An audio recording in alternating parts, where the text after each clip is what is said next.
Hello, fine folk of the internet. It is I, Marcus Herrar, joined always by my magnanimous host, Mr. Aaron Price. Hello, Mr. Aaron Price. Do you remember what magnanimous? Yeah, words. Do you remember what that word means? I do, actually. Fair enough. Hi, what's up? You're not going to ask me what it means? No. Good. That's good. Because I didn't have a very, astute definition ready for you. But Yeah, because I anyways, need. we have a band to talk about today, don't we? Do we? We have a legendary band to talk about. Are they?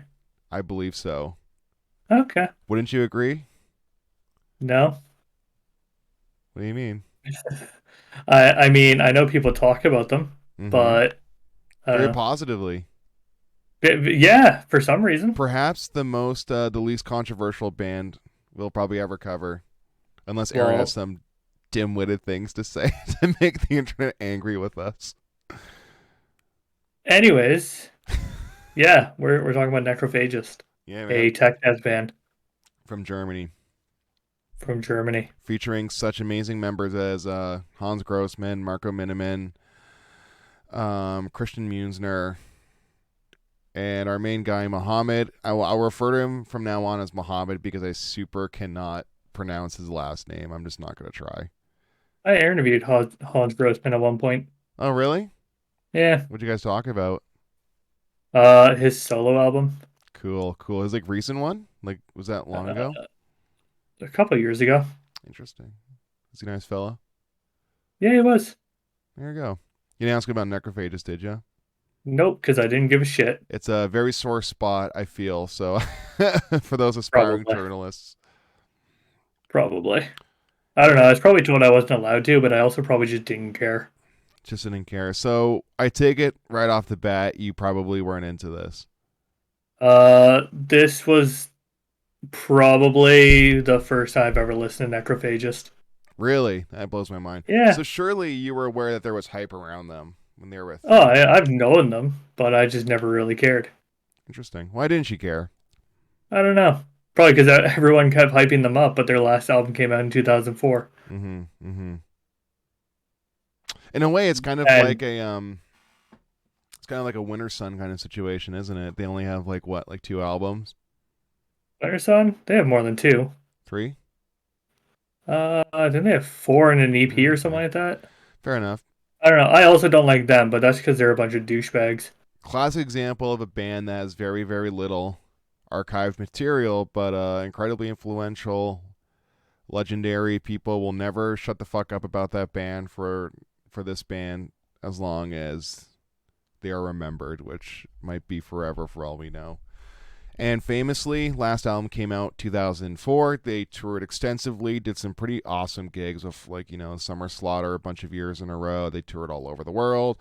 They said we're working on a new album, and then radio silence, and here we are today. And they Um, still say they're working on a new album, allegedly. Allegedly, it's completed. I don't know if I Yeah. believe that rumor or not. That to me seems a little.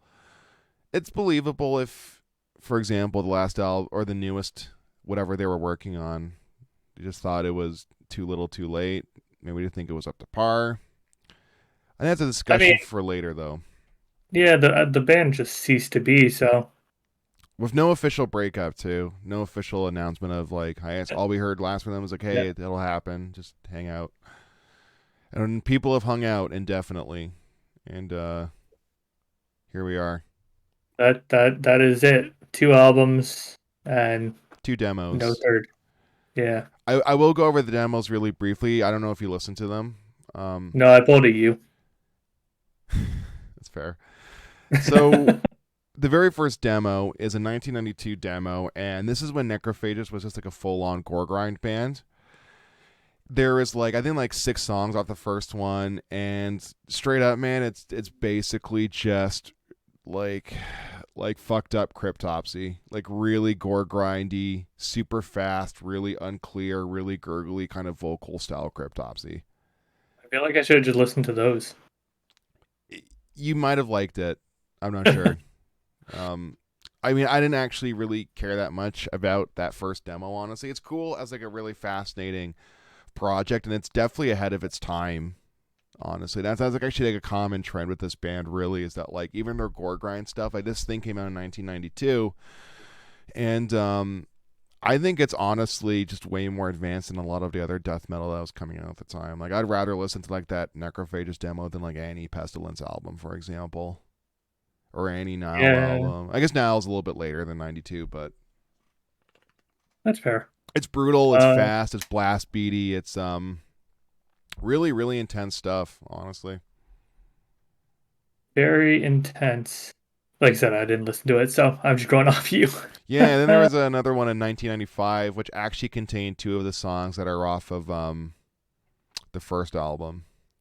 I just had a brain fart. Onset of Putrefaction. Full Body Autopsy was on the demo, and Non-Advanced Corpse Tumor is one of the other ones. I actually forget which one. It's Anyways, those two songs are actually on the end of the North American Spotify version of Onset of Putrefaction. Did you notice that? Was that I on the didn't. European version? I have no idea. Would you like me Uh, to tell you? I would like you to tell me if you, All right, wouldn't cool. mind. Da, da, da, da. Anyways, keep talking while I look this up. So this demo, right, came out in 1995, and I gotta say, man, it's actually pretty crazy that like full bot file. My God, I can't speak today, guys. I'm so sorry. Neither can I. I don't know why we're doing this. Because we have to. Damn it, we have. So Fuck. I'm bringing up this demo now because I don't want to fuck this up. So thank you, Foul Body Autopsy. That's amazing that that song was written, before this thing actually obviously came out. Because like, man, like I feel like tech death at the time wasn't really on that level. Like if you think about tech death at the time, you had like what? You had Death, for example, which is like really melodic, a little bit kind of proggy influence stuff. But then Necrophage is just throwing in all of the sweeps and all of the really shreddy, really high tempos and stuff. And obviously that stuff obviously existed forever. But I feel that that style of tech death really did come from here, and this is kind of like the traced lineage of that. Like Yeah. hearing, Foul Body Autopsy, like for 1995 must have been fucking mind blowing. So what songs were they looking for on the first album? The last two tracks on the first two albums are songs from this demo. So you might see something called Pseudopathological Vivisection and Yeah, ferment and Dismembered Self Immolation. it exists. Yeah, so those are you can hear those songs on the Spotify release. There's like kind of bonus tracks, and also Fermented Awful Discharge was also a demo. Was also demoed on this EP, and really ahead of its time, man. I was really surprised. Like dudes in 1994 or five or whatever, like came up with this stuff. I think it holds up today, man. I mean, here's the thing. Everything that's written on it's like the Necrophagist albums has been done to death to this point. At this point, yeah, yeah. But I would I'll take it one step further. Unoriginal by today's standards, but I would say probably better than most. And I have a couple of reasons why that might be, but let's get into it. So first album, Onset of Putrefaction, came out Yep. in I actually forget what year it was. Honestly, I think it was 1996, 98, 98. Thank you, I think. 99 actually. Fair enough. Fuck, just off to a bad Spotify's is start. 2004, so I was trying to go Yeah, off memory. yeah, yeah. What'd you think of Onset of Putrefaction? Well, like I said, everything here feels like I've heard it to death already. Mm-hmm.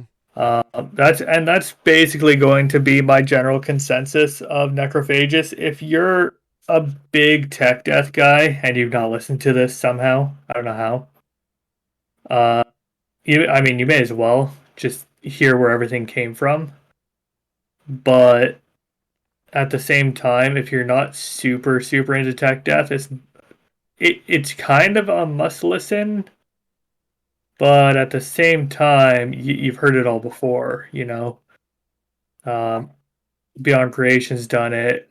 First Fragment's done it. Inanimate Existence done it. Like it all exists somewhere else. Yeah, but here's my Somebody's thing. dog is gonna get its neck snapped. I'm sorry. Somebody's dog is about to get their neck snapped. Why do you hear a really loud dog outside? Ah, do you not hear the dog? I'm glad it's not being picked up. Okay, because yeah, I couldn't hear anything, so I was just Oh, like, cool. "Whoa, where's this coming from?" But look, Anyways, go ahead. here's my thing about this, right? I could see why you would probably listen. It'd be like honestly listening to the Descendants in year 2022 and being like, "Damn, dude, post punk is kind of fucking lame," because you've probably listened to a lot of hardcore develop since then. But here's the thing about Necrophagist is like, I think. Oh, actually, I do hear that dog. That's a really loud dog. I'm not that loud. That's the thing. It's just Well, now it's on the yappy podcast. Anyways, the thing about cunt. Necrophage is I think their songwriting is much better than anything after it. Honestly, like I'll take anything Necrophages has ever done over top of pretty much like every like album that you can name from any tech death band. Obscura, like yeah, but Necrophagist. And like the thing about Necrophagist, I think the reason why they have so much appeal in this really small world of tech death, I liken them a lot to Archspire, where Necrophagist is a fundamentally simple band, but they do every idea really fast and competently. So if you think about like Archspire, this is kind of like a side tangent. If you want to break down what Archspire really does best, is essentially they play like neoclassical influenced neoclassical harmony kind of riffs, but they play them stupidly fast. So that's like Archfire's gimmick. But if you actually break down what the riffs are, they're fairly simple, like simple ideas. It's really really crazy breakneck speeds. Necrophagist, it was obviously the first version of that, albeit in the 90s and early 2000s before people kind of like milked that formula for the genre. So I think if you think about tech death at the time, what would you have, right? Like again, people would say stuff like what Pestilence, Nile, Later Death, and then Necrophagist comes out, right? Right. Think about how much of a jump that is. Whereas like Human by Death or even Individual Thought Patterns is just the death metal formula, a little bit proggier, a little higher notes, some more melodic sweet solos. Nile is just brutal and shreddy. Pestilence, a little more complicated, almost like Suffocation on speed. But then Necrophagist comes along, and then they throw in the neoclassical influence with like really tight harmonized shredding. Yeah. But the thing Yeah. I is mean, like, like, I think another thing they took. Sorry to cut you off. Another thing they took from classical music that I think is like the key difference. Why I think Necrophagist and Archspire are, let's say, more popular than a neoclassical influence band like I don't know, like fucking Obscura or First Fragment, is because they really take the writing sensibilities, like the way they actually just like play intervals is actually really close to how classical music sometimes is written out. Like the way they go down scales and like, third fragments, the way they jump octaves and like kind of like repeat melodies in multiple octaves. They kind of take like a cue that's a little bit bigger than just simply ripping off that style of melody, but it creates this kind of familiarity, but in a genre where most of the people don't actually pull from that often, I think. yeah. I mean, I know what you're getting at, and I get it. Like knowing where all this stuff started, knowing kind of the history behind basically tech death is important, especially for someone like myself, a journalist by my own standard and no Mm-hmm. one else's. Fuck you. And Well, that goes for me too. Like, yeah, yeah. But like at this point, in this year, basically, there are so many bands who do exactly what Necrophagists do, but better because obviously that's exactly what music is. There's always going to be somebody later down the line who does what you're doing better. yeah, I mean, I think that's the case, but I think the only one who really is it better, honestly, is Archspire. And that's even if you prefer Archspire over Necrophagist. I think there's an argument to be had that like Archspire might be quote unquote a better band. Like they definitely bring new stuff to the table, whereas Necrophagist for the time especially was just the next step. Right? I think Yeah, Archspire is our modern equivalent to that. They're kind of a spectacle. I don't mean to say that in a derogatory sense that I normally would say that. Like I used to be really into tech death, really not so much anymore. I think I've overexhausted my ears to like that style. But man, I was really like impressed when I kind of came back to this release, right? Like when I listened to like the riffs of like a song like Extreme Unction, where it's really really catchy, like really clever with the pinch harmonics and stuff like that. Like I think the I thing just about point out, like, yeah, I think it's the last riff on that song. It just sounds like a straight up Metallica riff. and there's moments of old school vibes on this I just thought it album. was funny. It's pretty cool, right? I don't know about cool. I just thought it was funny. Another thing too is right is like um this album onset of putrefaction uh had programmed drums on it, and I don't even notice or care, and that's really ahead of its time if you think about like how albums were made in the 90s, man. And that's not remarkable by today's standards, but I think what's remarkable about it is that it doesn't matter that there's programmed drums on there. It's really not that jarring. So the production is surprisingly crisp on a 90s death metal album. Cuz I don't You're telling me that they use triggers? Oh yeah. Well, I think everything was a trigger on on that drum kit. I I'm really impressed with the production. It doesn't bother me at all. Whereas when again I listen to like Monstrosity records or like Suffocation from like 1990s, I'm like, holy fuck, dude, this is just awful.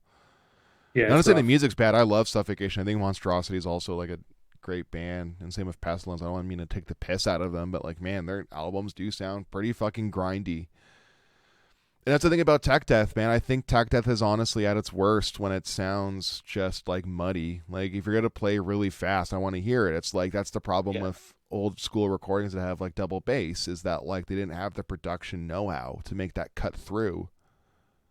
Right? Like if you think Yeah. about it, that's a huge part of what music is being for the listener to actually like keep up and understand what's being presented. Yeah, because you have stuff in the news right now about like, oh, metal shouldn't have like pop production, but like tech death No. literally needs it. Yeah, it's the one. And It yeah, sorry, go ahead. I was just gonna say, if you get rid of pop production, you're not going to hear majority of what's happening, or really be able to take in most of what's happening, and then Yeah. it just makes it pointless to record what's being recorded. Did we talk about this? I don't remember. 'Cause it's been like over a year. But our Cryptopsy discussion, we talked about the demos. Same thing, right? Like those Yeah, albums or those demos rather sound pretty fucking bad. It literally sounds like a buzzsaw with like a couple tones cutting through, and those are like supposed to be like these complicated fast riffs, and I'm sure they are.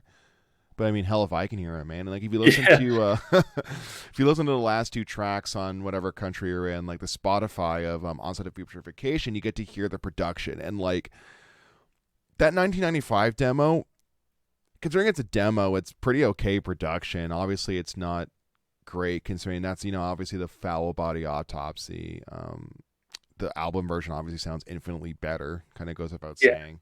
But go back to the 1992 Necrophagist demo and like, dude, I couldn't keep up with it sonically because it sounds like noise. It sounds like gore grind. It's like really, really, really loud. And every so often the band would break down into like a mid-paced riff, and there was enough space for the listener to actually keep up what's happening. But again, like if you think about tech death at the time, like in retrospect, I don't think '90s death metal is good production at all, and it's something we talk about a lot when we talk about yeah. old school death metal bands. But man, you gotta admit, like Onset of Putrefaction does sound better than everything else. I think. I promise we'll stop talking about death metal for a bit soon. Yeah, we have other stuff down the pike. Yeah, just me and Aaron agree on the idea I don't of know. death metal. Yeah, the idea of death metal, sure. And then you pitched this, and it was like, well, I may have listened to like one or two Necrophagist songs in the past, and pretty much had the same reaction I did this time, which was more or less just if you like Beyond Creation, there's stuff in here for you. If you like The Faceless, there's stuff in here for you. If you like just name a tech death band, there is stuff here for you. But whether or not you prefer to listen to the Necrophagist version or in most cases, the slightly more honed whatever version, that just kind of comes down to preference. And in a lot of cases now, I would generally rather listen to the newer version. Do you think the writing is as good though? Yes, because in a lot of cases, it's literally 20 years of experience practicing Necrophagist. No, you say that, but ever listen to 80s jazz? Let me I spoil it can't for say I you. listen to much Not jazz. good. It's I listened to a lot of jazz, and when I got to the 80s, I was like, yikes, brother. And the reason why is because even if you have all that years of experience, it's really in the eye of the beholder, isn't it? Right? Like, Well, I'm not saying all tech death is no, better, of course, yeah, but yeah, basically the stuff that's gotten popular is gotten popular for a reason. yeah. I think so. But I think going back to Necrophages, that's kind of the point, though, is that like the reason why this band has stood such an amazing test of time, I think speaks volumes about the quality. I don't think it's because they're originators, if I can be frank. There's plenty of OG bands that we've never heard of that are just like lost in I, obscurity because they never broke through that echelon. I do think a lot of Necrophagist comes down to asking for the new album being a meme. Basically, it's basically the music version of asking for Half Life. It really is, yeah, yeah. But then Half Life Alex came out, so someone was working on something. Whereas Necrophagist, Yeah, they we released have a no VR game. tangible proof that this How, how, album. how do you know there's not a VR Necrophagist hiding somewhere? I don't. I really don't. Maybe Did some. Muhammad at one point say like it's somewhere online? You just have to find it. I've never heard that. If he said that, that would be amazing. If that was I'm like a pretty thing, sure he said that at one point. I feel like people would like be so desperate they would hack into his computer and figure out where his IP address has ever been. Oh, that was another thing that happened when the whole like Storm Area 51 thing went down. People were like, "Oh, let's just storm Muhammad's house and steal his computer." Who's that's even on that computer? They're probably gonna steal his new computer that has like just like his business files. He's an engineer at BMW or something. Imagine just buying a car. Well, I mean, imagine paying for your monthly seat heating subscription from Muhammad. That'd be so epic. I'd really respect it. I wouldn't, because fuck you. I'm not paying a monthly fee to fucking get heated seats in my car. No, it's ridiculous. Don't be silly. That's obviously stupid. I'm taking the piss. I don't really ever think anyone should pay for such a lousy thing. $180 a year. That sucks. Microtransactions. Anyways, imagine if they released. They should just release this album as an NFT. Dude, that'd be so good. Just each song is its own fucking NFT. What if the third album is owned by Martin Shkreli and he sells it, kind of like the Wu Tang album? Or sorry, he buys it and then just hoards it. I can see that. That would be really cool. I would actually respect that a lot. So we have We should another get. album. Sorry, We, I'm not done talking about onset of putrefaction because we're talking about a fictional album that might or might not exist right now. I'm just saying we should get in contact with Muhammad and see if we can buy the album off him. Rumor has it you can't get a hold of him. I've heard someone on a forum say like I used to have contact with him and now he just ghosts everybody. You know why? Because he's probably like, man, like fuck these people. Like I mean, you gotta be able to get a hold of him if he's selling BMWs. I'm sure someone can get a hold of him, but I'm sure he doesn't hang out on death metal forums anymore. I'd be very surprised if he did. He might. Which You never know. I feel like I'm he sure just we can has do it. responsibilities. Nah. What are Like here's the thing about responsibilities? onset of putrefaction, right? Another thing I like about this album, that I think, let's say you want to compare it to more modern bands, I think the solo writing on this thing is just so good. The solos are really, really memorable, and I really appreciate that. I like how you Everybody's say that, but I can't actually think of a single one. yes, you can, yes, you can, because some of them are famous. So, to be fair, Okay, to be fair, Fam- if you don't give a Is hoot, that then like famous to whatever. people who listen to Necrophagist? I mean, look, here's the thing, man. I think these solos are very, very memorable because like I can hear them in my brain. And like if you were to look up any of these solos, they're fully transcribed by multiple people. So I mean, like there's something to it, right? And what I've learned through learning like necrophagist riffs just over the year is just like this really supreme simplicity. Like you know the song Stab Wound? That's a later Yep. song, but do you remember that one? First Yep. track Eh, off of Epitaph. Yep. What's do you know what's really cool about that song from a writing perspective? He literally No. just plays that same melody, that ticka ticka ticka ticka ticka, like on multiple octaves, and that's like a huge chunk of that song. But he does it all over the neck in a way that's really, really smart, like really elegant. And I'm like, dude, that's fucking clever. And I love like shit like that. And I think like the thing about Muhammad's writing is that he's really, really cheap with his motifs, not unlike a classical musician. Where if you think about like Beethoven's Fifth, and na na na na na na na na, that motif is played constantly throughout that composition to the point of exhaustion. Like you think of one hook, and that's your song. And not to compare Muhammad to Beethoven's Fifth, but I mean like some of those Necrophagist songs have those kind of style of motifs that are constantly being referenced throughout the tracks. Right. Like Extreme Unction has a lot of like moments like that where it always goes back to that ticka ticka ticka pretty picka picka pretty like that like little pinch harmonic thing. It's all over the fucking place. It's really really clever stuff. Yeah, you are talking essentially a different language to me when I don't really know Yeah.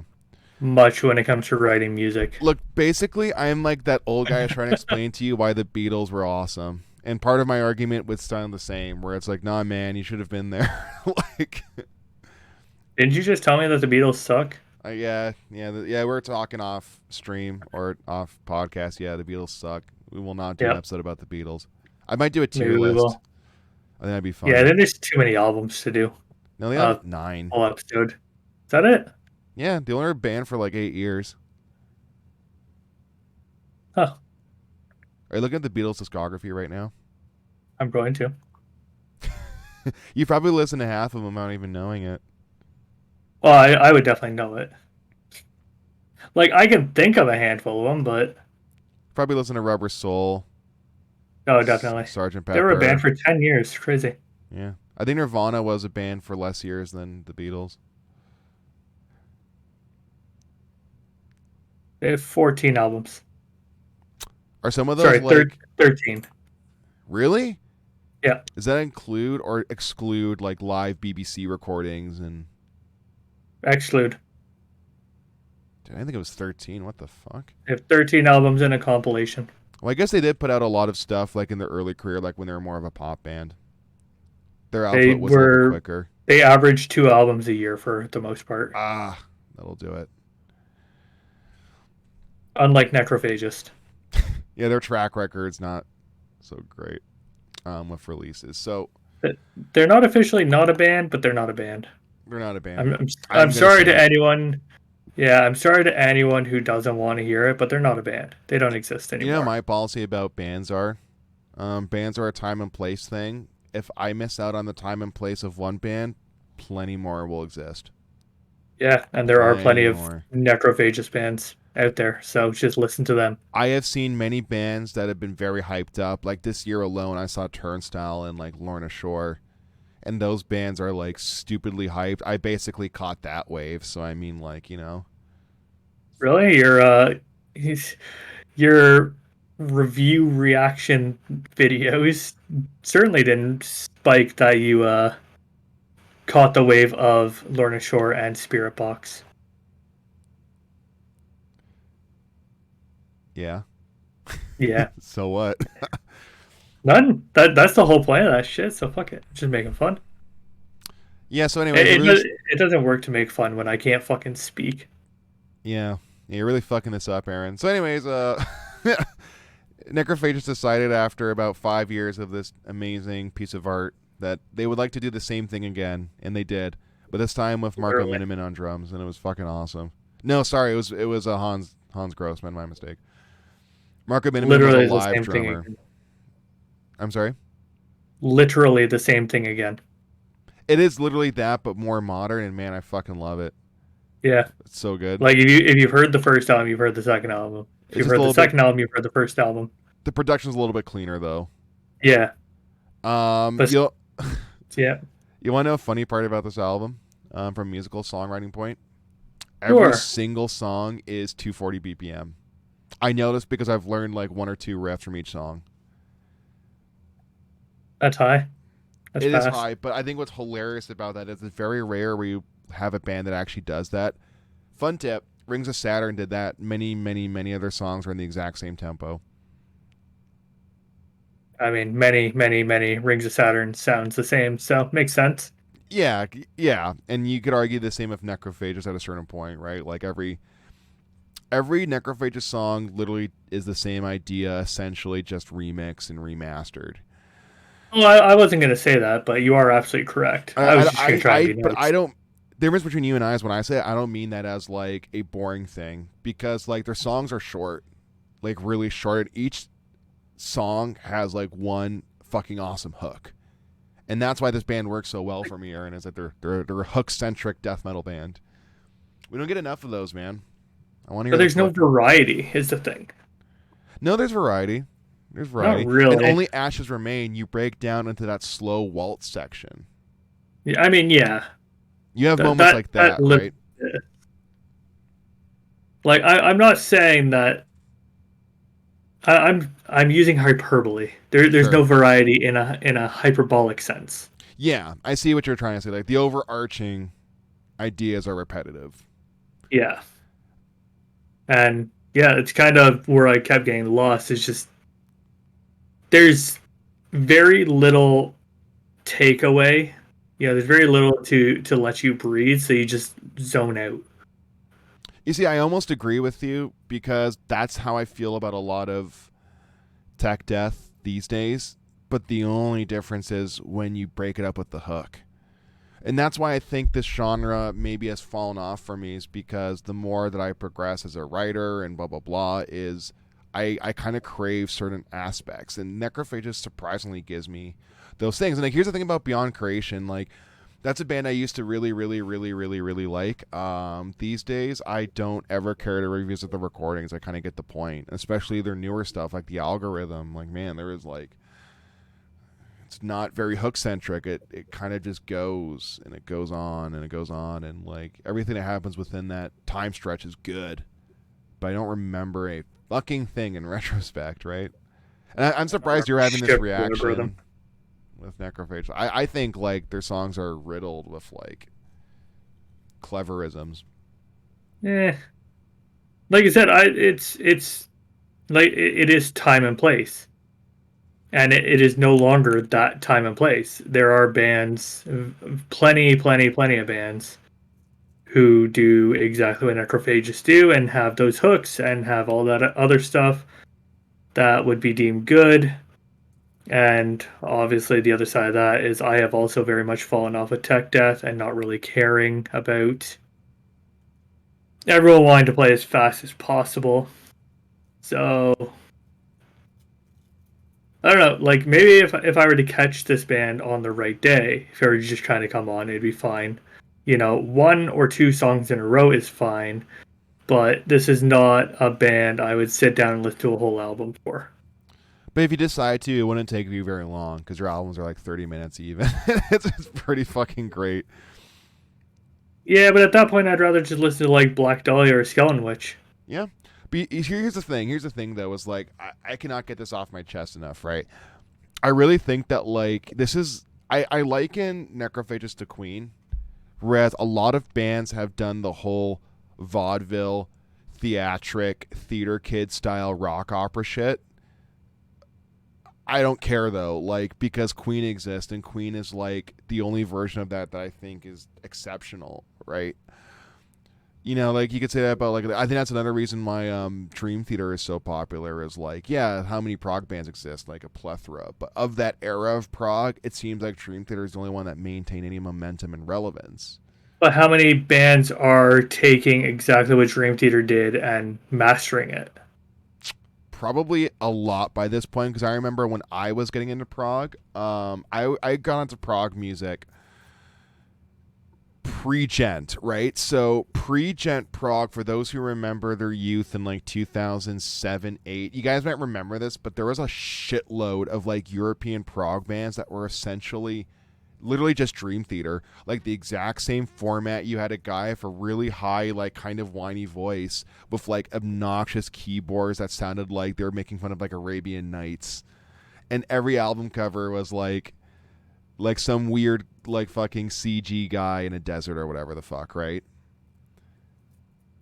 Where was I going with this? Anyways, I remember yeah, prog from that era. Um yeah, I don't know why I went on that tangent. I'm sorry. I had a point somewhere within that rant. Oh yeah, yeah. So I think like yes, a million bands have done what Dream Theater have done, arguably better, arguably more consistently.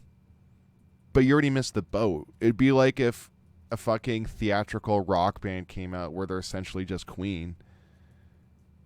It doesn't really work But that way, you know? arguably the boat wasn't there for this for Necrophagist. The boat came much later. Because I don't yeah, know. tech death has been around Hmm. for quite a while, and bands have been doing the tech death thing for quite a while. But tech death is much more of a modern thing, and I think that comes with the whole pop production. Yeah, but here's the thing though, is like even with that being said, the only band that ever came close to reaching their heights was Archfire. Right, they think about the tours that Necrophagist went on before they broke up, or disbanded, whatever the fuck you want to say about it. They were playing Summer Slaughter, and that's like a legit tour, man. Most tech death bands don't even It's like get the in that faceless, region. I'm sorry. the faceless, What about them? constantly. They constantly played Summer Slaughter. Yes, the Faceless and Necrophagist together were on those bills. Yeah. Like that's another tech death band that was constantly on there. Summer Slaughter more or less stopped existing and or turned into a deathcore. Yeah, deathcore centric, but also just popular heavy music festival, for a lack of But a Inanimate specific Existence have been term. on there Yeah. I mean, but not as a plenty of headliner. The times. headliners would always be stuff like Animals as Leaders or Dillinger or like, I oh mean, yeah, god, who are the previous headliners? I think Suffocation was at one point. Summer Black Slaughter's a little Dahlia bit were on before my there. time. I only caught like two of them. But yeah, like, but I'm just saying, it's just like there are plenty of bands, plenty of tech death bands who have been on there plenty of times. Not always though. Like there have been plenty. I don't know if it's not as common as maybe as like you might think, for example. So okay, here let me do this for you because I think this is an interesting little like side discussion related to tech death and whatever. Here's the first Summer Slaughter headliner. You might notice something about this lineup. Necrophagist headliner, supported by Decapitated, Celtic Carnage, Cattle Decap, Faceless, As Blood Runs Black, Arsis, Ion Dissonance, Beneath the Massacre, and Select Dates had Daff. I think it goes without saying, pretty techie lineup, would you say? Sure. Yeah, Pretty good variety too, right? Like little Corey, little, especially at the time, these bands were a little bit more on the core side of things. Blood Runs Black was core. Arsis were still in that kind of like Faceless just at the death time, metal, deathcore. Faceless at the time was a core band because all they had was Akaldama, so they're a little different. Yeah, but I'm pretty sure they showed off songs from Planetary Duality on that tour, so Sure, they were already going that way. Ion Dissonance is pretty heavy core stuff. Beneath the Massacre was considered core for a little while, so that's semantic, but whatever. The year after, you had Black Dahlia Murder Faceless. headlining, so pretty cool stuff. Then Cataclysm, Vader, Cryptopsy, Faceless yet again, Despised Icon, Aborted, Born of Osiris, Psychroptic, Whitechapel. Less techie of a lineup, but still Oh yeah, techie. Necroptic, the Faceless, Born of Osiris used to shred hard. Cryptopsy. Whitechapel is pretty chuggy at the time now that I think about it. So like a little less techie oriented, right? I would say it's pretty much just as techy. I don't know. I You, think we're getting you, into you have semantics, yeah. you have a different headliner, but it's still pretty techy. Yeah, And the Canadian version had Necrophagist as a headliner, it and it did, had yeah. Dying Fetus on it. Which is pretty sick. Beneath the Massacre. Neuraxis, Veil of Maya. Yeah, pretty techy now you think about it. You're after Necrophagist, Suffocation, Dying Yeah. Fetus, Yeah, you're right. Beneath the Massacre. They tech death bands have been on there for a long time. Yeah. Okay, so you have like okay, so fair play. So you have your summer slaughter lineups. You have some of that stuff going on. So I'd like But to point that was out that third one I said was 2009. That's 5 years after the last album. yeah. But here's the thing you have to understand too, right? Um, Summer Slaughter I think was a height for that genre, or one of the heights that genre would reach. I don't know because now you have like Tech Fest, which is the whole fucking technical festival. It's technical music. It's not necessarily tech death. Like It's Tech not Tech Fest, Death specifically, but Tech Death is on it. it's tech Plenty. death adjacent because it has also a lot of mathcore bands and a lot of like it has like I, architects and shit. I mean, yeah, Like like imagine a full weekend of Tech Death bands. I don't Nobody have wants to. that. It exists. But that's what I mean though. It's like that's kind of my point though. You have festivals that are like all hardcore for like 4 days in a row. You have festivals that are all butt rock Swedish Viking bands. You have festivals that are like Arch Enemy and fucking Amaranth headlining and goddamn Deep Purple for some fucked up reason. You don't really see like festivals that tour like and support tech death bands, right? Like it's not that common. It happens, and you have like these pockets, and then the biggest tech death tour I would say ever would have to be that Archspire tour that happened this year. Maybe it's because of COVID, getting people hyped up and getting all their jimmies rustled. But Like man, those shows sold the fuck out. All those venues got upgraded, man.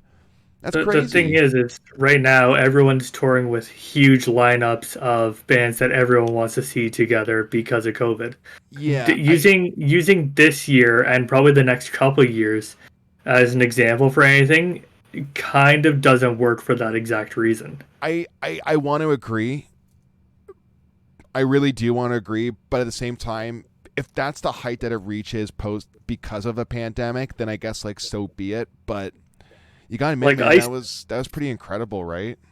Ice Nine Kills has sold out, been upgraded, sold out, and been upgraded like 3 times here now, They have, and that's because of the lineup. Did the yes. same But thing. wait, hold on about Ice Nine Kills real quick about them. Their newest album blew up compared to their previous efforts. Sure. So this least recent one, I think it was called Silver Screen Nightmares 2, or whatever the fuck it's called. Yeah. Probably their biggest release to date. Oh, definitely. So Ice Nine Kills, I think, benefited from the pandemic, but yeah, I I think think a they were lot on of the up and up bands. for a while. Yeah, I think a lot of bands and a lot of tours are benefiting from the pandemic, so it is really hard to say. But you're right, Ailstorm is a band that's been around forever, and because they're touring again, obviously that will probably sell out, upgrade venues. That I could see, but for a different reason than let's say Ice Nine Kills or Archspire. Beartooth sold out, got upgraded to the biggest small venue. Beartooth has always been a pretty poppy band, right? So like they've always had like that kind of appeal. But I can tell you the exact venues that they've always sold out around here. They're like 500 cap kind of places.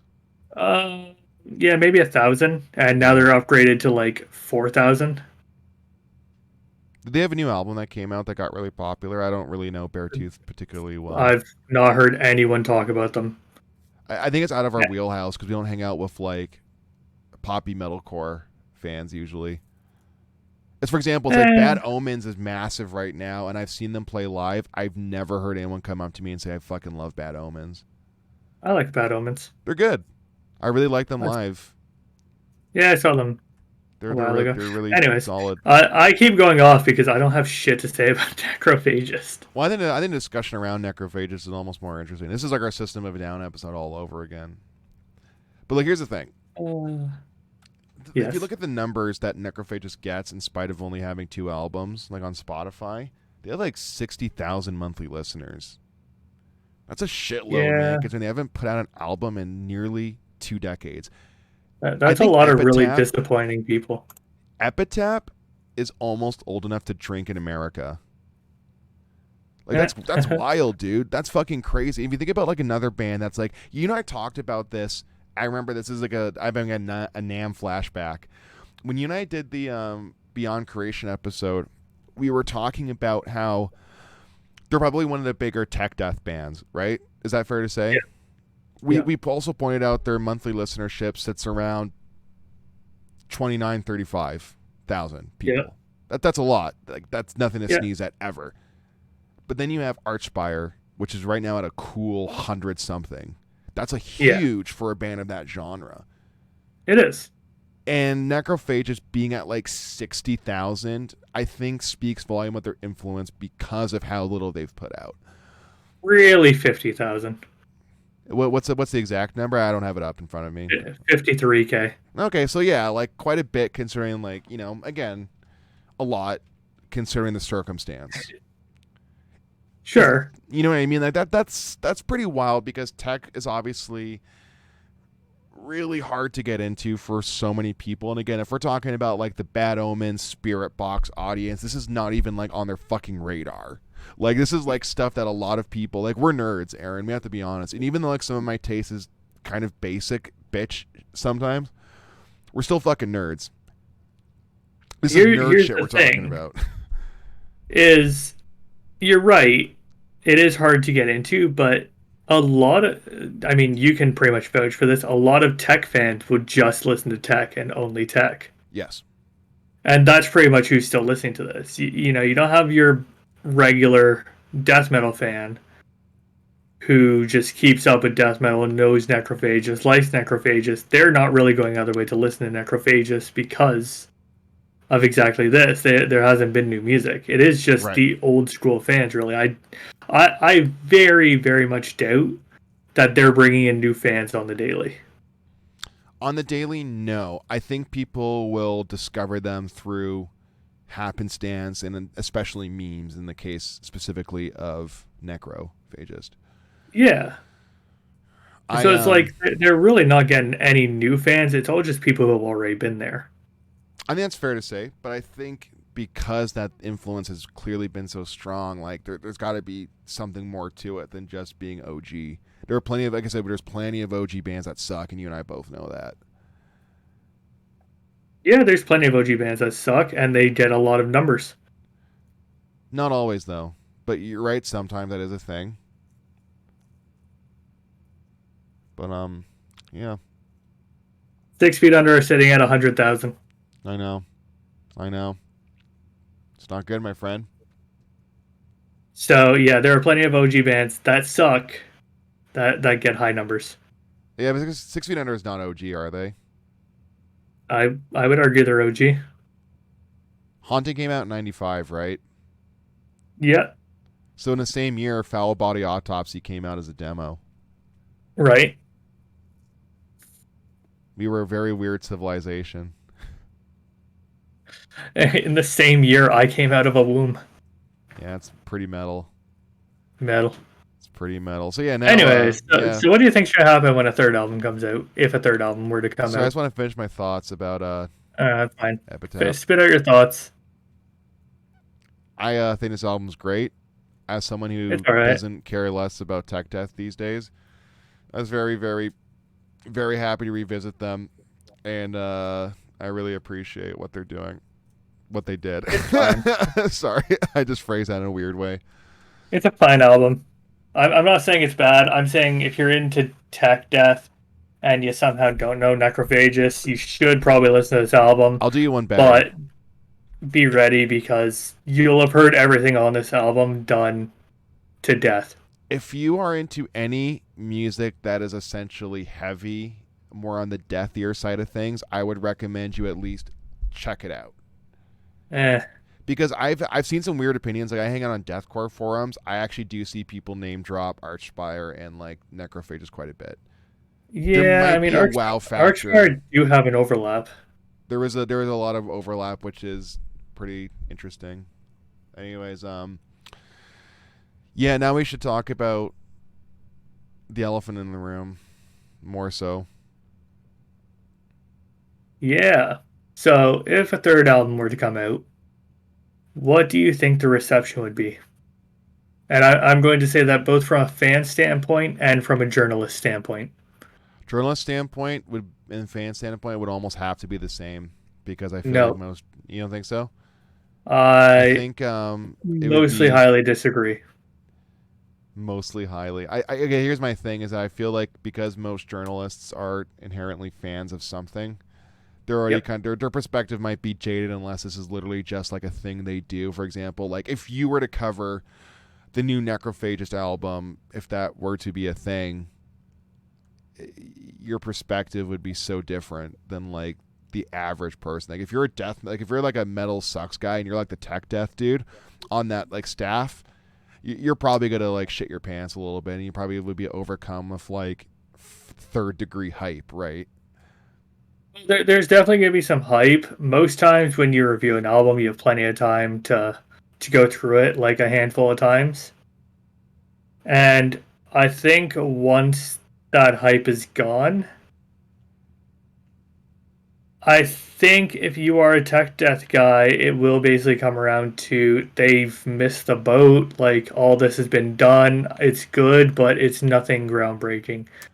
Unless they just change their sound, pull the Yeah, biggest 180 and pull, just play some pull the cynic. weird shit. Yeah, they might just full on say, "Hey, look, now we're like a really fucked up avant-garde band and we play like 5-string guitars or something stupid like that. We have a I'd be keyboard for player that. now."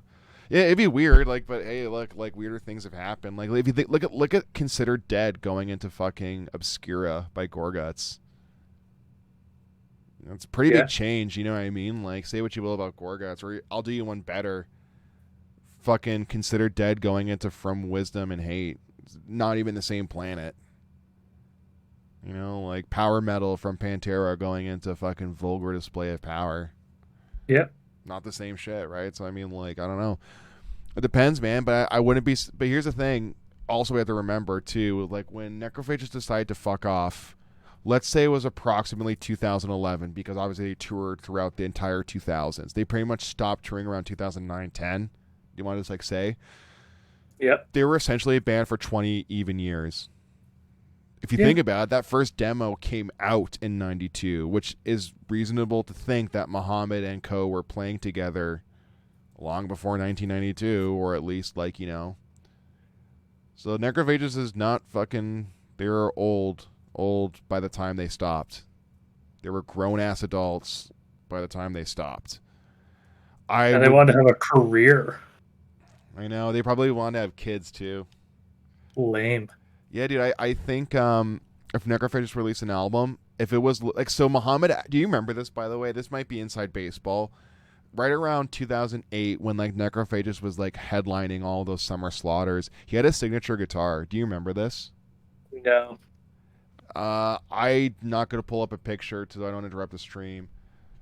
Oh my god, how do you even spell his name? Muhammad, like Skewiges. Skewages.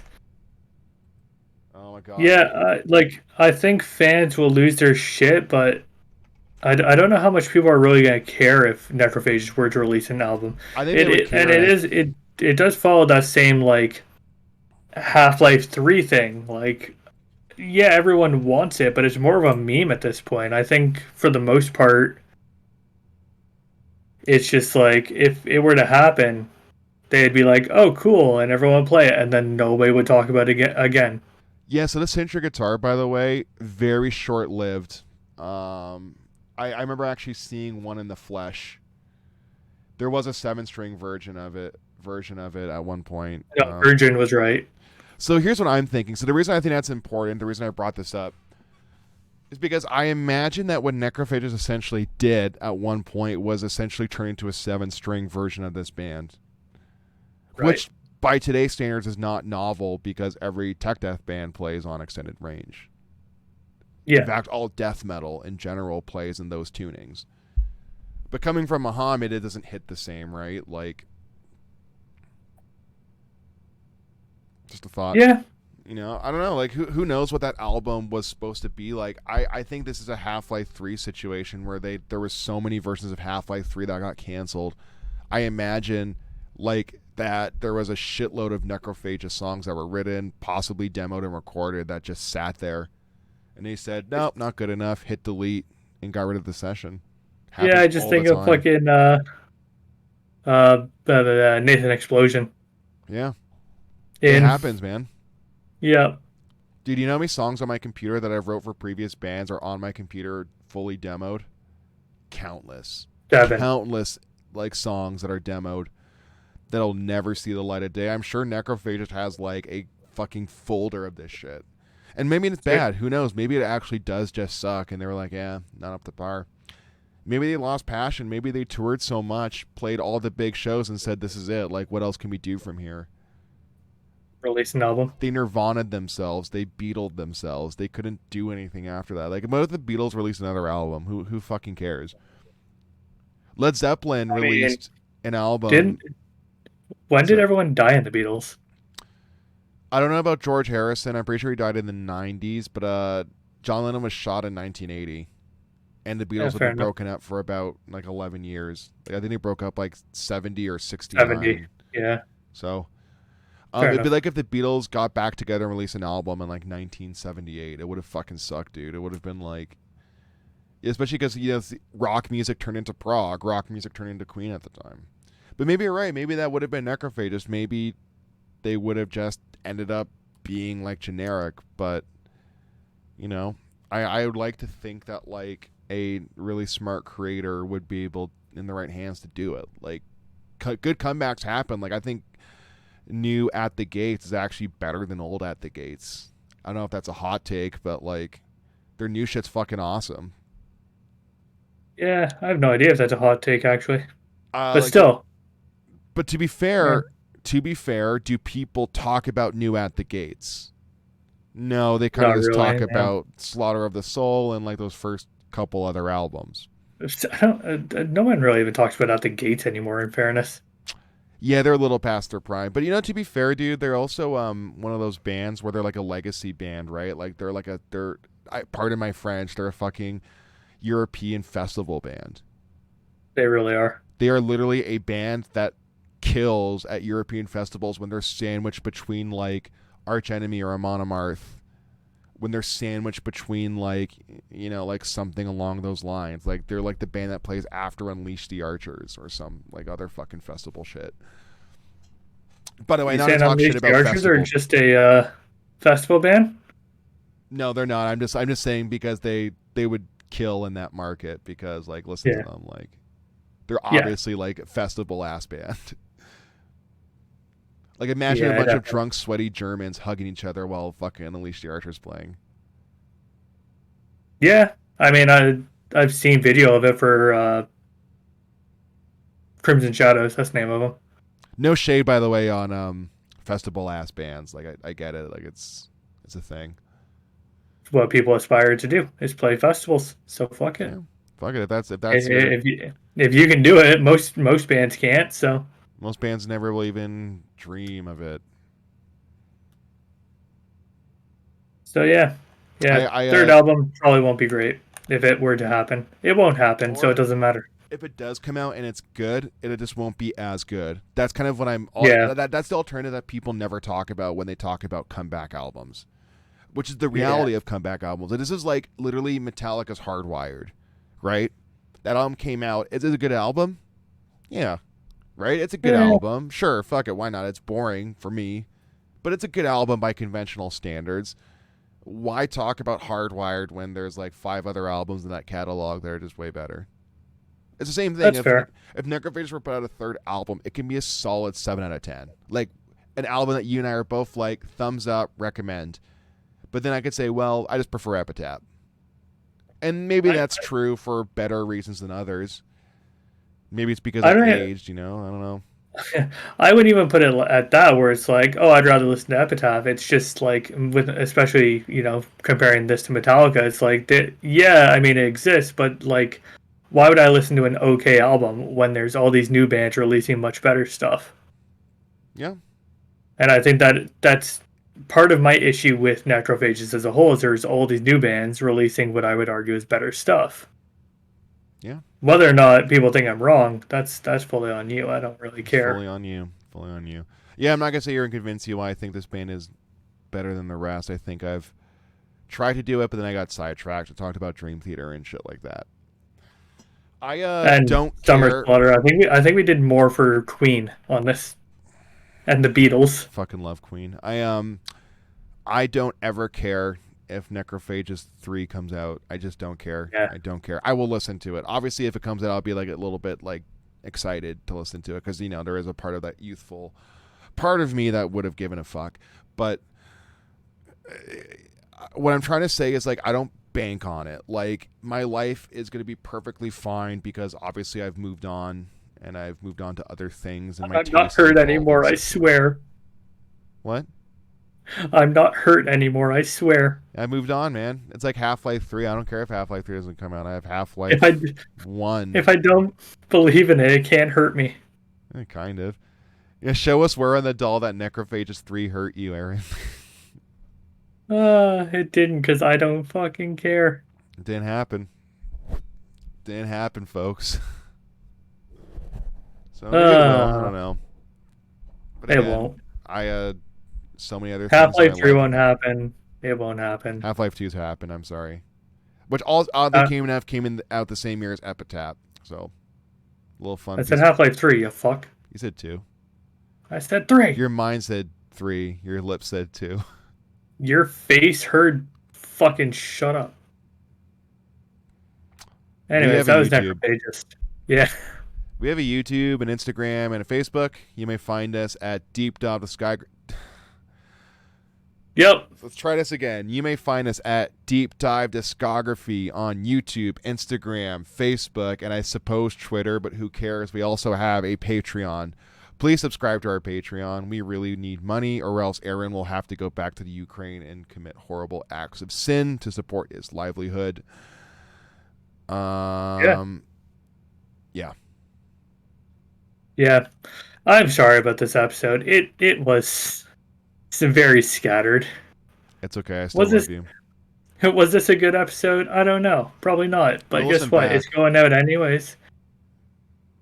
Say goodbye to the fine people of the internet, Aaron. Look into the camera and say goodbye and I'm sorry. Goodbye and I'm sorry. Never do that again. I've never been so close to you. Holy crap. You've literally been in the same room as me. I know, but this was way closer just now. Okay. Bye, Marcus. Goodbye. See you later. Goodbye, Aaron Price.